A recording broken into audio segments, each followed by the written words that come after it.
So yesterday, out of nowhere, we got the first news of the day, which was Braxton Berrios was signing with the New York Giants. So shout out to Braxton Berrios. Shout out to Odell Beckham for having his reunion in New York as well. And Juju Smith-Schuster also signing with the Giants. All three of them are kind of injury replacement signings in a way, because if you haven't seen the video of Malik Neighbors running at that little, softball, baseball game, the knee doesn't look too great, and I think the Giants are taking a lot of caution on Malik Neighbors heading into this upcoming season, trying to lean on Jackson Dart, Cam Scatterbo, and really finding a lot of depth pieces as they brought in now. I believe this is 5 new additions to their wide receiver room heading into this year, which is more than most teams really have over a couple of years. The only guy I believe that is really coming back was Jalen Hyatt and Malik Neighbors. Outside of that, Wan'Dale Robinson's gone. Oh no, I guess Gunner is still there, but I believe Gunner did tear his Achilles, hence the Braxton Berrios signing. But the Giants now have a wide receiver room of Neighbors, Darnell Mooney coming over from the Falcons, Calvin Austin Jr. coming over from the Steelers, who I love, 1 year, $4.5 million deal. And then on minimum contracts, Braxton Berrios, Juju, and Odell. I mean, it made Giants fans really happy yesterday, so I can't complain about that. Shout out to the Giants for building their depth, finding really serviceable guys. If Malik Neighbors does have to miss more time, he's definitely a name I'm staying away from in fantasy, especially at that 2-3 turn, or really that 1-2 to 2-3 turn. Not loving what I'm seeing out of Neighbors and the recovery and what they're saying to the media. But let's get into the blockbuster trade of the day yesterday. Myles Garrett has been traded to the Los Angeles Rams in exchange for Jared Verse, who, by the way, is just 25 years old, going to be 26 during this upcoming season. A 2027 first-round pick from the Rams, 2028 second-round pick, and a 2029 third-round pick are going to Cleveland in exchange for the best defensive player in the league, Myles Garrett. Now, Myles Garrett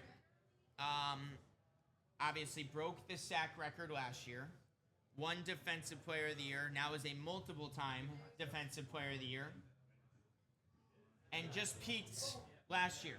I mean, no better way to put it, right? Even at age 30, he had his best season. 23 sacks, 3 forced fumbles, 43 solo tackles. We know what Myles Garrett brings to the table. He is the most feared defensive lineman since probably Aaron Donald. Funny way to put it, but the Rams now probably have the most feared defensive player since the Rams had the most feared defensive player. If we go back to previous year's sack numbers, right? 14 sacks the year before, 14, 16. He's been incredibly durable over the past 5 years. 17 games, 17, 16, 16, 17, 14. He's been incredible. Now the MVP of the NFL in Matthew Stafford is teaming up with the Defensive Player of the Year. I mean, the Rams have absolutely, somehow with taking Ty Simpson at 13, telling everyone that we're going to try and build towards the future, or try and take a shot on a guy we believe has the talent to be the backup for Stafford, they decided, hey, we're still going to go all in. We're going to trade next year's first-round pick for Myles Garrett. We're going to trade this year's first-round pick for Trent McDuffie. Why have a 28 through 32 pick when you can have the best players on defense that are already under contract and already getting paid?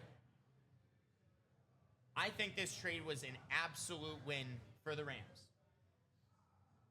You're getting the best defensive player in the world. You're getting the most feared guy on defense. Right, one of the biggest things about the Rams late in the season last year when they went against the Seahawks, when they went against the Niners late in the season, was they didn't have the greatest fourth quarter pass rush. When the other team kind of figured out their fast motion offense or quick read offense, it was very rare to see Jared Verse, Byron Young, or Kobe Turner really have much of an impact late in the fourth quarters. If you guys remember Sam Darnold's first game against the Rams last year, he threw 4 interceptions, right? You know why he threw 4 interceptions? Because a lot of that game, he had a lot of time to throw the football. Now, Sam Darnold was thinking a little bit too much, and then later in the season, we saw it when they were home against the Rams in Week 17, and then we saw it again in the playoff game in the NFC Championship. When Sam Darnold had time and learned the defense he was watching, he was able to decipher and make quick decisions and make good reads, and obviously, in the end, win. I mean, if we go back to that game real quick, if I go back to scores, and let's go to the, NFC Championship last year. I might have to go to, let me see if I go schedule. Oh, gosh, it's not going to let me do this year. Oh, there we go, last year. Let's go to last year. Let's go to the conference championships. 31-27 win for Seattle. You guys remember this game?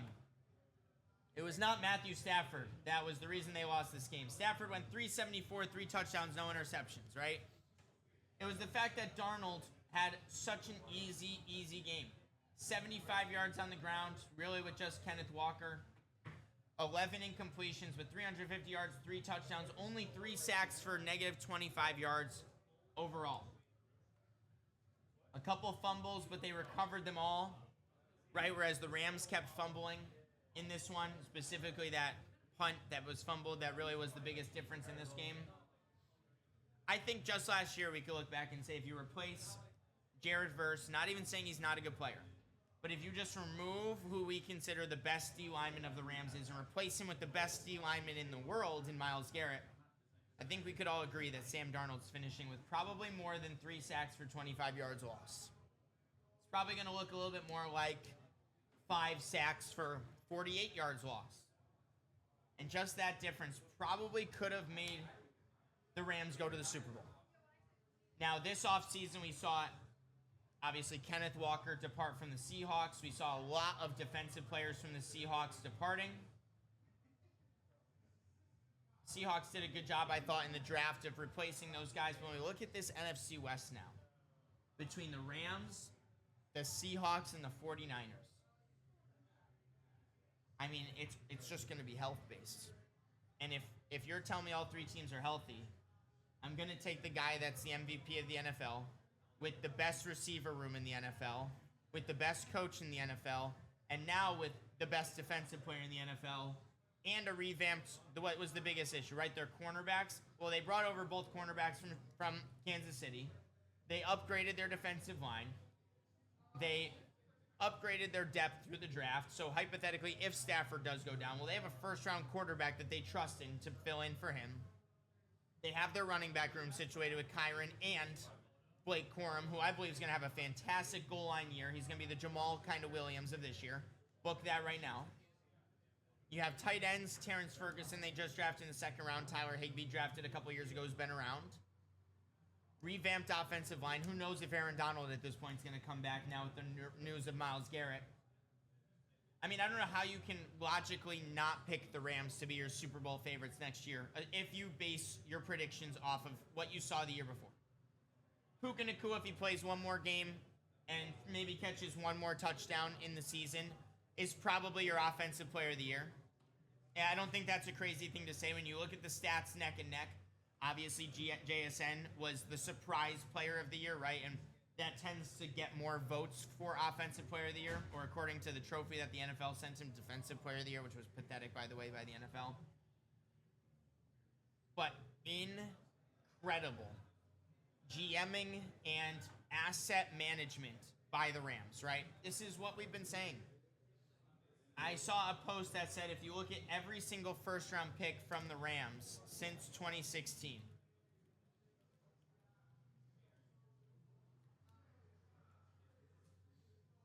let's see. I want to show, yeah, look at this right here. Look at this list. 2016, Jared Goff. 2017, traded for Goff. Traded to the Patriots for Brandon Cooks. Traded to the Falcons. Traded for Jalen Ramsey. Traded for Jalen Ramsey. I'd say that worked out. I think everyone in the moment said the Jalen Ramsey trade worked out because they won a championship. Then they traded their first-round picks for Stafford. Then they drafted Jared Verse, who was incredible. By the way, for the 2 years he was there, incredible. Then they I mean, then they trade the 13th pick. Or they draft the 13th pick with Ty Simpson. They trade the 29th pick for Trent McDuffie. They trade their 2027 first for Myles Garrett. I mean, you want to talk about the F them pick strategy? It's working. It really is working. It's one of those moments. It's almost like the opposite of what the Thunder did, right? Where in the NFL they said, hey, we have all these draft picks, but we know we're a win-now team. Why not trade first-round picks that obviously have the most value in terms of what you're getting? Why not trade them for players that are already asserted to teams that need the youth or need to get off the contracts? And that is what the Rams have continued to do. Now, why can the Rams do this? Well, let me just pull up their roster real quick for you. Because when I say, why can the Rams do this? I think a big thing that not a lot of people are talking about is how well they've hit on other draft picks. Seconds, fifths, fourths. I mean, you look at names like Braden Fisk, right? Cam Curl, Cameron Kitchens, Poona Ford, Colby Parkinson. They signed Devontae Adams. They drafted Kyron Williams. They signed Kevin Dotson. They drafted their offensive line. Right? I mean, this team drafted, Kobe Turner in the 3rd round. Now he's a top, probably 8 to 9 D tackle in the league. Cam Curl picked up in free agency, a former 7th round pick. And you just look at this team, even a Byron Young, drafted in the 3rd round. When you're able to take all these absolute studs in the 3rd, 4th round, you're able to find a Puka Nacua in the 5th round that allows you to move on from injury-riddled Cooper Kupp. Devontae Adams comes over in free agency after all this stuff was going on with the Jets and Raiders, wants to sign on a fresh start. Boom, he finds the Rams. Then he leads the NFL in touchdowns because he's the best goal line wide receiver maybe in football history. That for some of the routes he was running yesterday or last year.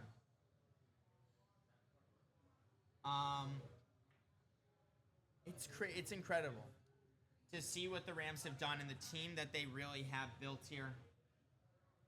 Definitely my Super Bowl favorites heading into next year.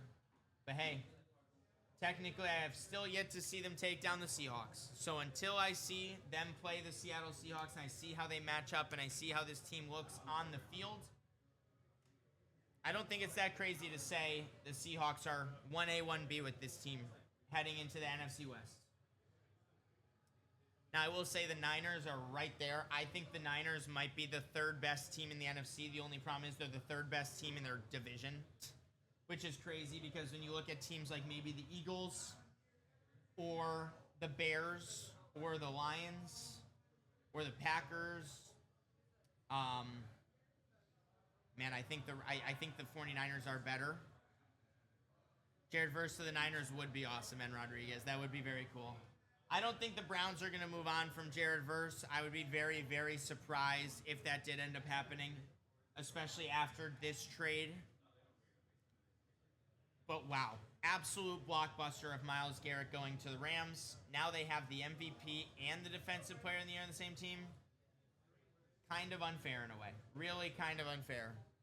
He is close to a contract year, that is true. I do want to talk about this trade in terms of the Browns too. Right? Why would the Browns move on from him? I mean, I said it last offseason. Why would you not? Right? All Myles Garrett probably did for the Browns this past year was make their draft pick go from a top 3 pick to the 6th overall pick. Because he's that good. I mean, Myles Garrett just had 23 sacks this past season, guys. Yeah. Like, he broke the record, right? 23 sacks. He is 30 years old. We know the Browns are not looking at next year and saying, we're going to win the Super Bowl. We know they're not. Whether it's Shedeur Sanders or Deshaun Watson or, at this point, Dylan Gabriel, right? Whoever it is back there is not going to win the Super Bowl next year with the Cleveland Browns. They're probably not even going to be in the playoffs next year.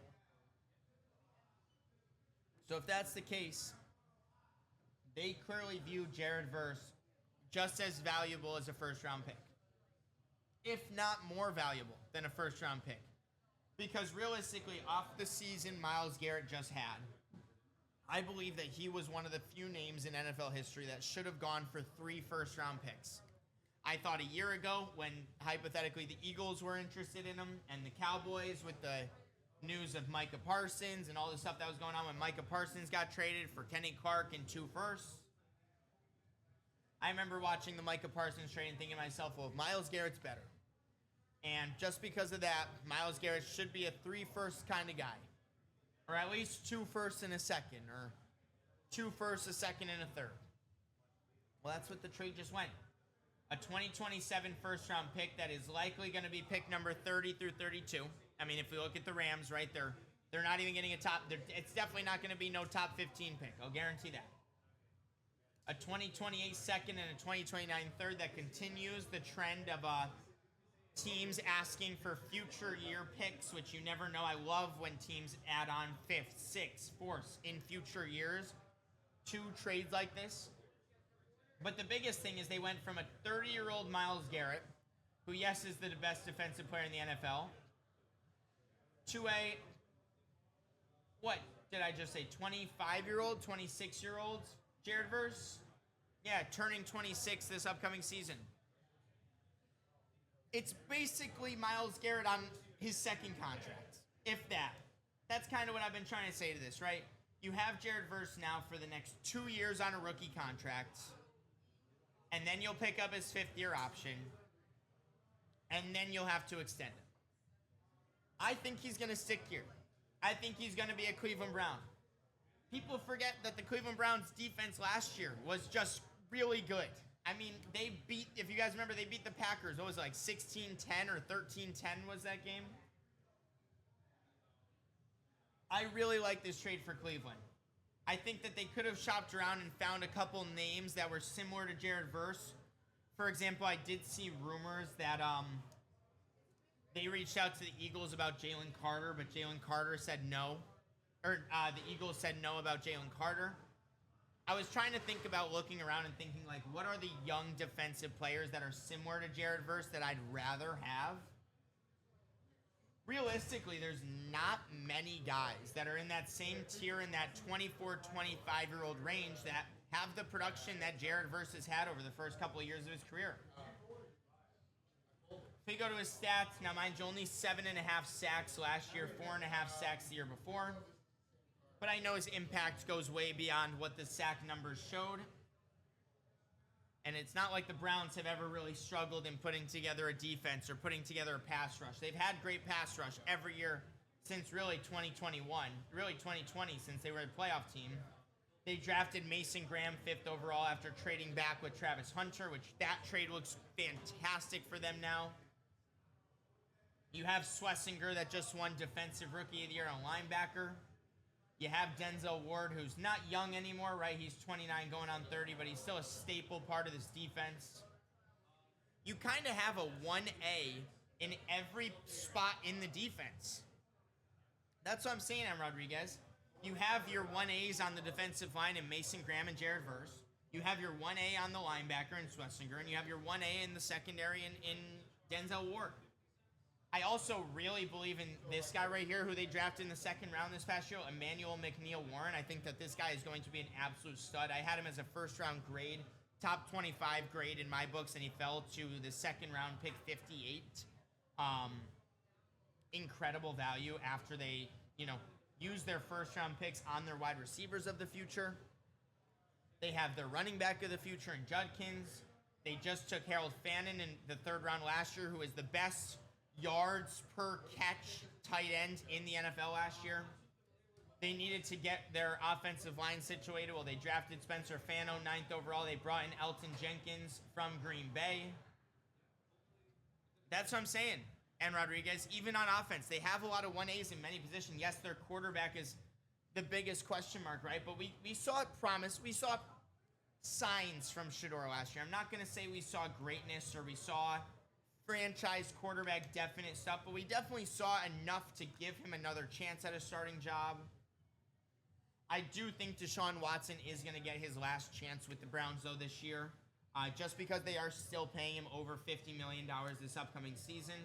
And if I'm Todd Monken and I saw that he was, 6 touchdowns in OTAs or whatever the numbers were, which was much better than any of their quarterbacks, I'm at the point where I would give the keys to 30-year-old Deshaun Watson, let a veteran run the team as opposed to having youth run the team.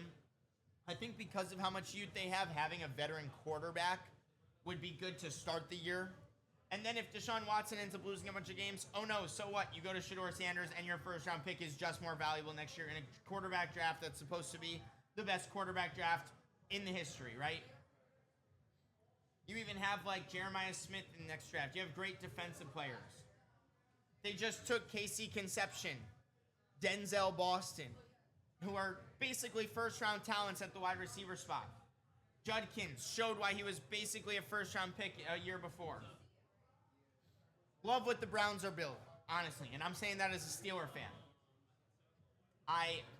They now have 2 first-round picks next year. A young Myles Garrett. Obviously, he's not Myles Garrett. I'm not even trying to compare him to Myles Garrett, but a young, a 1B in the position as opposed to the 1A in the entire NFL. I love the trade for the Browns, and I love the trade for the Rams. I really think this was about as win-win as it gets. If the Rams were going to draft Ty Simpson, that was their plan all along. Trade next year's first-round pick when you want to win this upcoming Super Bowl, right? Probably the biggest question mark heading into this past season now with the Rams. Before this trade happened, even, if we were to talk about the Rams Super Bowl odds, I think 90% of us would say, yeah, the Rams are probably my Super Bowl favorite, but what happens if Stafford goes down? Well, that's the one thing you use a draft pick for, to fix. Then you just use your future draft picks that are not going to be valuable to your team anyway, and you update it. You upgrade it. That is an upgrade, right? Jared Verse to Myles Garrett is the upgrade. It's the upgrade from Jared Verse, at least, because Verse is that good. And Myles Garrett's obviously that much better. As a Niners fan, I hate the trade. I don't blame you, N. Rodriguez. I know my roommate and best friend's a big Seahawks fan. He was happy that the Rams are giving away their picks for the future because he does believe that after this current iteration of the Rams, they're really going to have a couple years down.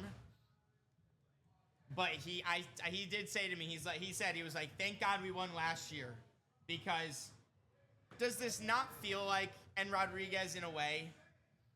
After just watching, I don't know how big of a basketball fan you are, but if you just watch Game 7 against the Thunder Spurs, does this not feel like what the Chet Holmgren plus picks package for Giannis would be like now that the team that's supposed to win last year did not win? Like, that's why when I get into my basketball talk later, I'm going to say the worst thing that could have happened for the NBA for the next couple of years was the Thunder losing this year. Feels very similar. Maybe the worst thing in the NFL that could have happened heading into this season was the Rams losing last year, because now the Rams have to go all in on this year. But yeah, my Seahawks fan was like, thank God we won last year, because now we don't have to worry. Now, if we don't win, we already got one. Whereas the Rams are really, really buying into this iteration of the team and trying to go all in. Now, I will say, I want to do an early prediction that I just want on the internet, hence why I'm saying it out loud right now. Don't be surprised if in about 2 to 3 years, Ty Simpson and 2 first-round picks gets traded to the Cincinnati Bengals for Joe Burrow.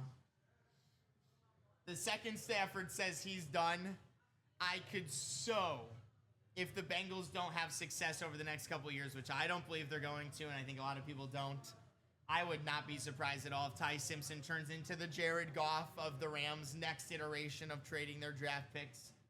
But I think as long as this current management group is there with the Rams, I really believe that they're going to continue doing this. Getting picks, flipping the picks into players, flipping those players into picks when they're done with them, getting an extra pick in the process, and flipping that into a better player, similar to the way they did this.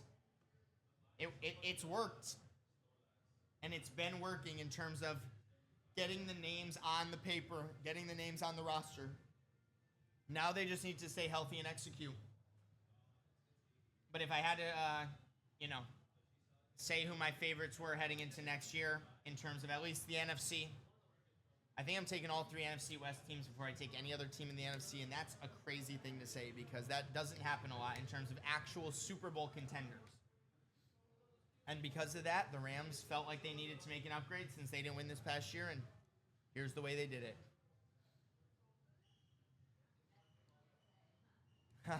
Yeah, facts. If Ty is even close to Goff's skills, that's a great point. That is a good point. But just saying, if the name value of Ty Simpson sitting behind a Stafford and McVay for 2 years, if he didn't even play at all, I could see the Bengals taking a shot on something like that. But that's just a prediction I wanted to get out there. Now let's talk about the Eagles. Trading A.J. Brown to the New England Patriots. It finally happened. The day came June 1st, which finally the salary numbers or whatever the restrictions were from the offseason allowed the trade to get done.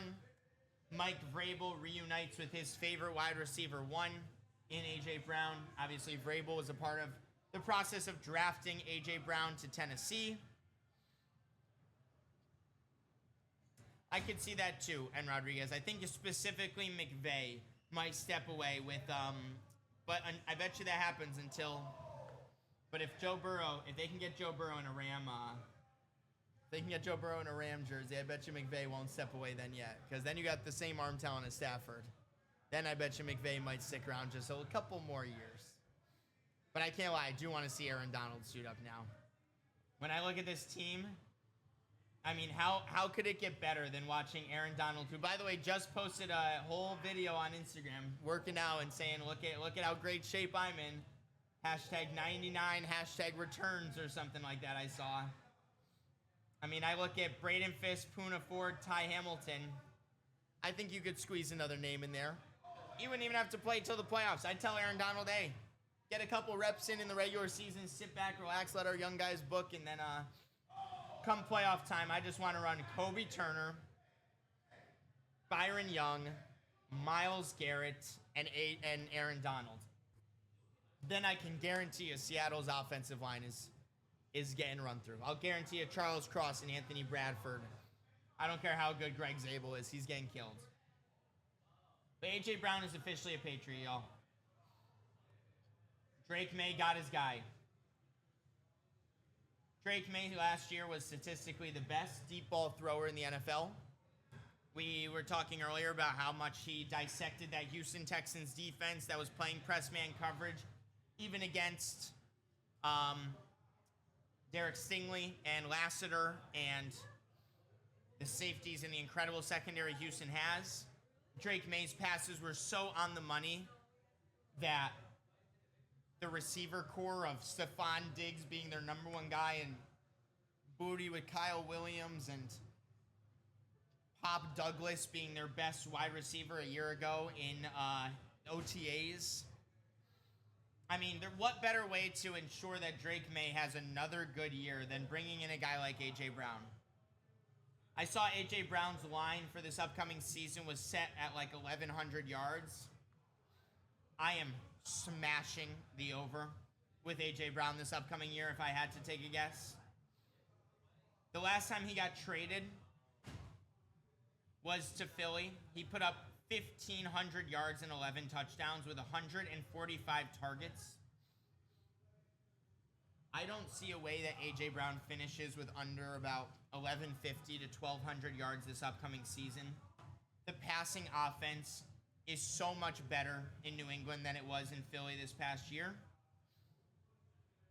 The passing, just like the amount of guys that they have to throw the ball to. I think the Eagles last year with Devontae Smith, Jahan Dotson, Dallas Goedert, Saquon Barkley, even Will Shipley coming in and getting a lot of receiving reps out of the backfield. I really think the Patriots don't have enough guys to compete with A.J. Brown like that. He's back with Vrabel, man. And Drake May, the best touch, best throwing arm last year. Most consistent, too, I think is a big thing that I want to talk about. If you guys go through Drake May's game log last NFL season, Drake May last year didn't really have a lot of games under 200 yards. Actually, now that I'm looking, any, except for that loss to Buffalo late in the season. Right? I mean, look at these numbers right here. If you're looking through the yards, he always had between 250 and 300. And if I click on any random team, look at this. Pop Douglas, 4 catches for 100 yards. I'll click on another random game. Stephon Diggs, 7 for 70 with Ramondre Stevenson getting some catches out of the backfield, 2 and a touchdown. I just think that now they've upgraded their wide receiver 1 and wide receiver 2.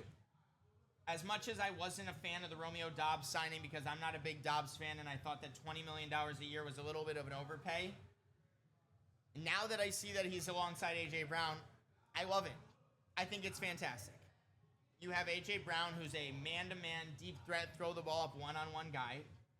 You have Romeo Doubs, who's more that shifty route runner kind of wide receiver that can beat a man coverage one-on-one. You have Drake May, who is the best man coverage thrower in football last year. I feel like it was a match made in heaven. Especially for year one, because A.J. Brown is not going to have drama in year one until they start losing a couple games. If they lose to the Patriots or they lose to the Dolphins or something, then bet you A.J. Brown will throw a little hissy fit on social media. But till that happens, the Patriots got a lot better this offseason. Whether it was, bringing in Kevin Byard, the number 1 interception leader in free agency, increasing their defensive line. They let K'Lavon Chaisson walk to bring in a couple names, like Harold Landry from, Harold Landry. No, he was there last year, from Tennessee. Really like what the Patriots have done. And as for the Eagles, the best thing about this trade for the Eagles was that not only do they already have a number 1 wide receiver sitting at home right now, in Devontae Smith, who I believe is going to have a fantastic year as a member of the Eagles, as their wide receiver 1. They kind of have their new replacement for A.J. Brown that fell to them in the draft in Myles Lemon. I mean, how lucky were they that the guy that the Rams were going to take at 13, the Ravens were going to take at 14, the Bucs were going to take at 15, right? How lucky were they to have Myles Lemon and the talent that he is just fall to them in the first round? Because I think Myles Lemon is going to fit the wide receiver 2 role better than what Devontae Smith did in that offense. They need a wide receiver that is a route runner over the middle catcher, right? Big playability, but really run after catch big playability. I think a big reason why the passing offense for the Eagles got really stagnant last year was, 1, because their offensive line was decimated and they couldn't run the ball as strong with Saquon Barkley. I think that was something that a lot of people did not take into account, was how bad the rushing offense was for the for the Eagles. But the other thing was you had Devontae Smith on one side, who really only had production when A.J. Brown wasn't there, because Devontae Smith was really the second go route, where Dallas Goedert was the middle guy. Now Devontae Smith is going into the A.J. Brown role, where we've seen him make some of the best catches over the past couple of years. Even with his size and skinniness, he's still so good at contested catches and so strong hands. He won a Heisman off of that stuff. But now you have a guy like Myles Lemon, who I think is more complementary to the offense in Philly. Right? They didn't throw the ball over the middle a lot. Well, that's because you got A.J. Brown running down deep on one side and Devontae Smith running down deep on the other, and Dallas Goedert's in the middle. Yeah, I'm probably throwing the ball deep too. I think the route tree that Myles Lemon brings and what he's more comfortable in the slot is going to be way more impactful alongside a Dontavian Wicks, alongside a Devontae Smith, alongside Saquon Barkley, alongside Dallas Goedert. And don't even forget about Eli Stowers, who they drafted in the second round out of Vanderbilt, who was looked at as maybe the second best tight end in the draft. They've revamped their offense to be more run-heavy and more down the middle. And I think A.J. Brown didn't fit the scheme that they're trying to build. I think he does fit exactly the scheme the Patriots are trying to build. And the best thing that could have happened for the Eagles was Myles Lemon, who does fit the scheme they're trying to build, falling to them at that 20th overall pick. All the trades that really happened yesterday, all the moves that happened yesterday, I really felt pretty positively about all of them right now, at least on paper.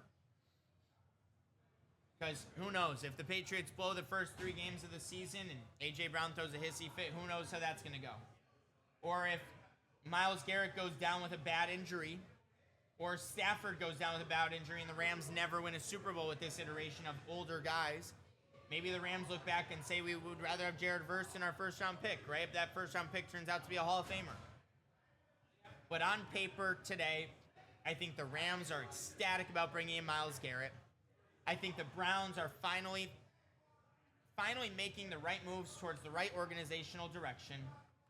I think the Patriots got a guy that fit their scheme, and I think the Eagles are so happy to be done with that head case in A.J. Brown.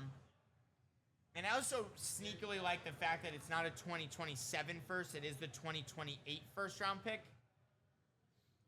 Just because I feel like by then the Patriots will be able to draft this upcoming year one more time to continue building around Drake May, and by 2028, that will be the year they're like, okay, this is our Super Bowl winning roster. Even this past year when they were in the Super Bowl, I don't think they viewed this as their Super Bowl championship roster. It just fell into their hands.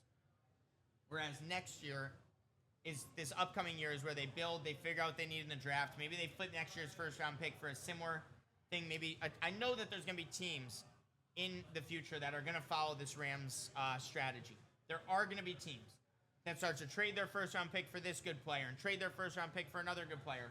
And next thing you know, they go from a playoff team to fringe Super Bowl to boom, big move like this to be Super Bowl contenders. There's going to be another team that follows it. Low-key think it could be a team like the Patriots. But I'm giving the Rams an A for the trade. You brought in the best defensive player to match the MVP. I mean, how much better does it get than that? I'm going to give the Browns an A-. The only reason I wouldn't give the Browns an A is just because I think you could have gotten more for Myles Garrett 2 years ago and better draft picks 2 years ago. So if hindsight is, hindsight's 2020, but I would have traded Myles Garrett before last season if I was the Browns. But even then, a guy like Jared Verse is 5 years younger and basically going to win you the same amount of games that Myles Garrett did last year over the next 4 years, I'm trying to say, along with the draft capital. So A Rams, A- Browns. For this trade, I'm going to give the Patriots an A-. They brought in their wide receiver 1 for the next 3 to 4 years, who fits the scheme of what Drake May wants to build. The only reason I'm going to give the Eagles an A is just because of how their draft went. Mekhi Lemon and Eli Stowers. I think they drafted the guys that they want to fit this over-the-middle, run-heavy, more 4 to 5 yard gains rather than having Jalen Hurts become a deep ball thrower. I don't think that was ever Jalen Hurts' number one part of his game.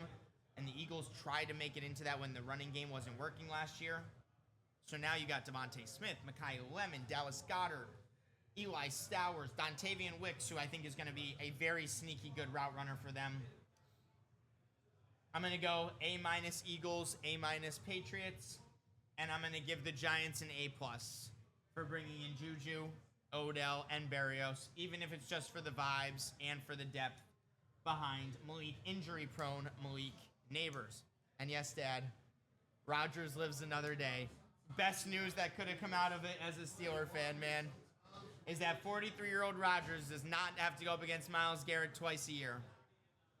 Now we just really have to worry about the Ravens defense with Trey Hendrickson getting to Rodgers. But hey, don't forget Myles Garrett was supposed to set the sack record against the Pittsburgh Steelers in that Week 17 loss that we had, but he didn't. So Myles Garrett never sacked Aaron Rodgers as a Steeler. That's going to do it for my recap of the NFL moves that happened all yesterday. I bet you Myles Garrett is thrilled to go from Cleveland, Ohio, making $45 million and no Super Bowl rings and no playoff appearances other than that win against the Steelers in 2020, to now heading to the great city of Los Angeles, SoFi Stadium, and competing with the best of the best every day. Myles Garrett is a Ram, and the Rams are now my Super Bowl favorite.